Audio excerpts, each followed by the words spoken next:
into Florida, now this is happening. Car's overheating. It was bucking after I just got gas a second ago. I didn't know why, it just wasn't running right. Hit the gas a little bit to merge, started to overheat, and now here we are. Great.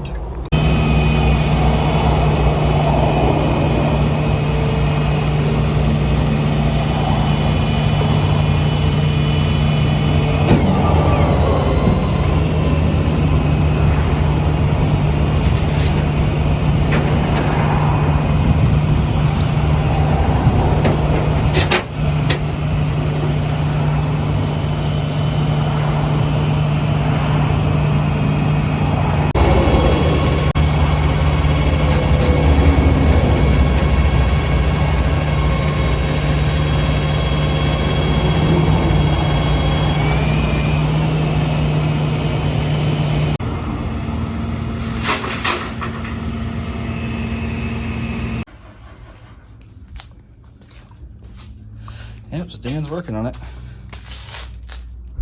Should be getting done soon, that's good. All right.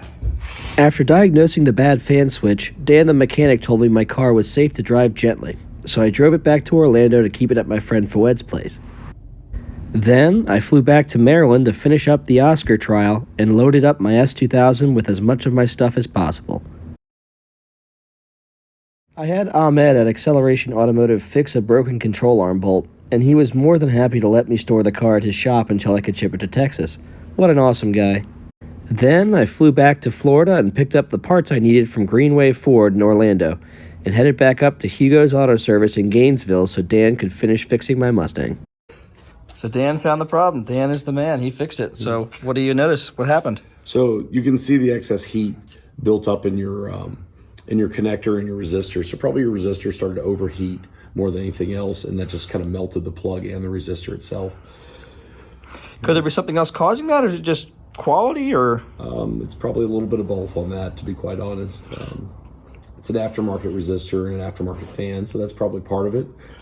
Ford connectors aren't known to be the best quality sometimes too, so that may be part of it as well. So why would somebody ever replace it? Could it be something that chronically is going bad? Maybe, and the plug may have already been like that, and they slapped the fan in and didn't replace the plug like they should have. It could just be that plug was just bad and it got poor contact. Corrosion will do that too. Sometimes it'll build high resistance and start melting stuff. So I guess just watch the temperature gauge for a couple months, and that's about all you can do. Yeah. Would you recommend a better radiator or a better fan? Can't hurt. I mean, a bigger radiator means you can put out more power, right? Yeah, I definitely plan to tune it. That's what it's all about when you have a 5.0 Mustang. So exactly. Thank you, brother. You're the best. Sure, absolutely. Just left Tallahassee. The hotel was a little dirtier than I had thought. It was an experience, let's put it that way. But about to cross into the central time zone, which is cool. So definitely making some progress. And let's go see Corey again. It'll be nice. It hasn't been that long, but definitely looking forward to seeing him. It'll be a nice addition to the trip back.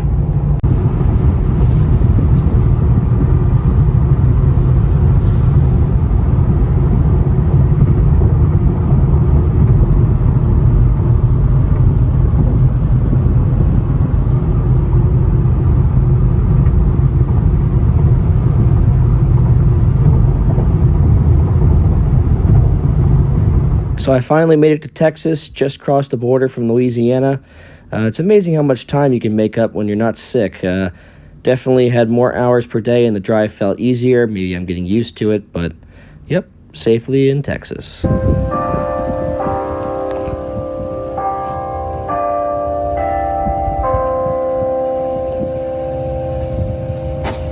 I ended up finding a Honda S2000 meet in Austin, Texas on the way to my new place. Everyone was very friendly, and the host offered to let me ride in his AP1 S2000 on Lime Creek Road. It's one of my favorite turns, though.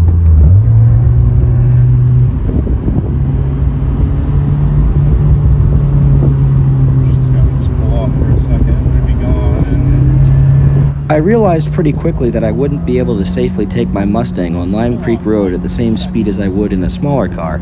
And after a few weeks of commuting and getting around 15 miles per gallon, I decided the Mustang just wasn't for me.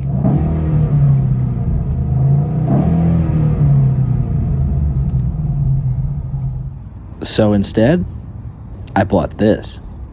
So there you have it. I bought a 2008 Mazda MX-5 Miata with a retractable hardtop and a 6-speed manual. Now that the S2000's down, this has really been able to tide me over. Getting great gas mileage, it's pretty comfortable, surprisingly torquey around town, and very fun to drive, of course. The other added benefits are, just about everywhere you go, there's Miata communities, and I've already entered one here. And also, you know, with the whole Mazda Ford connection, it's actually very popular to put in the 2.5-liter 4-cylinder instead of the 2-liter. So I did buy a car with almost 200,000 miles. It was a one-owner car until about 10,000 miles ago, garage kept. But I think with the 2.5 swap, this will make for some very interesting content in relation to the S2000. One's all horsepower, one will be all torque, so I think that'll be pretty fun.